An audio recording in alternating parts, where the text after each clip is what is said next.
హవ్వ ఓర్చుకోలేకపోయింది, వెళ్ళింది పండు తిన్నది.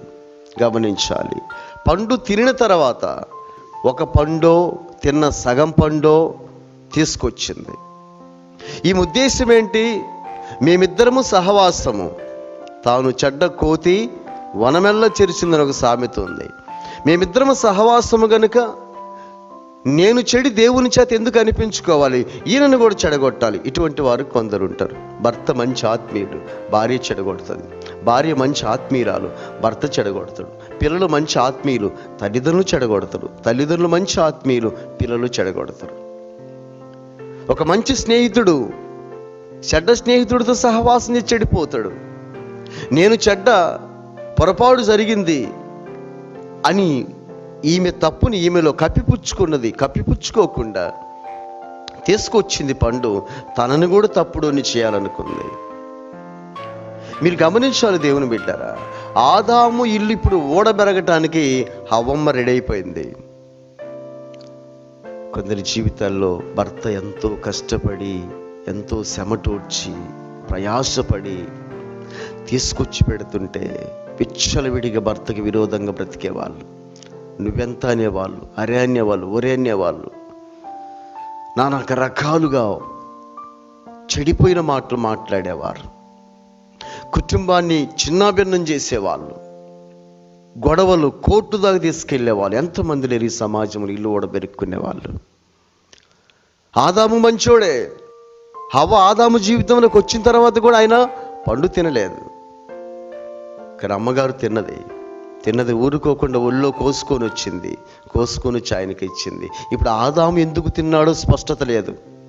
ఆదాముకు ఆ పండు ఎలా ఉంటుందో తెలియక తిన్నడా, లేకుంటే తెలిసి కూడా నా భార్య తిన్నది కదా, ఉంటే ఇద్దరం ఉంటాం, పోతే ఇద్దరం పోతామని తిన్నడా, క్లారిటీ లేదు. కానీ ఒక విషయం మాత్రం ఆదాము చెప్తాడు, ఎందుకు తిన్నాడో చెప్తున్నాడు.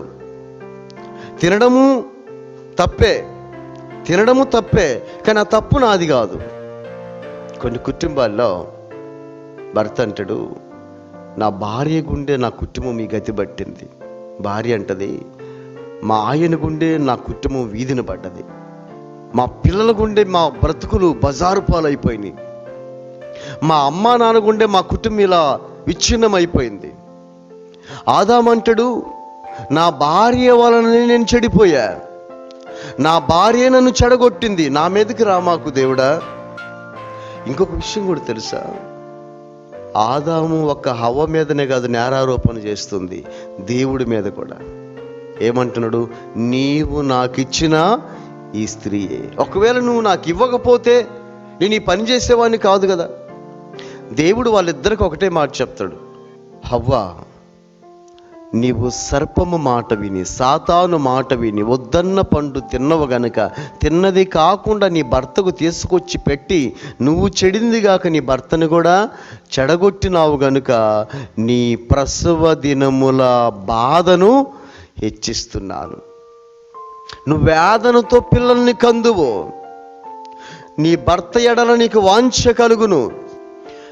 ఆదాముకు వచ్చిన శాపం నీకు తెలిసి కూడా నీ భార్య తీసుకొచ్చి చెప్తే వద్దని వారించకుండా నీవు తిన్నావు గనుక నీకు మాత్రము ఇంతవరకు కష్టపడకుండా నీకు అన్నము పెట్టిన, ఇక నుంచి నీవు కష్టపడితేనే నీకు ఆహారము.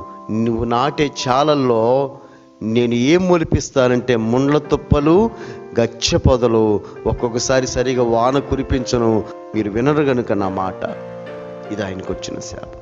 ఇక ఇంకొక మాట కూడా చెప్తాడు, వీళ్ళిద్దరికి వచ్చిన శాపము, ఇంకా మీ ఇద్దరు నా కళ్ళ ముందు ఉండటానికి వీలు లేదు.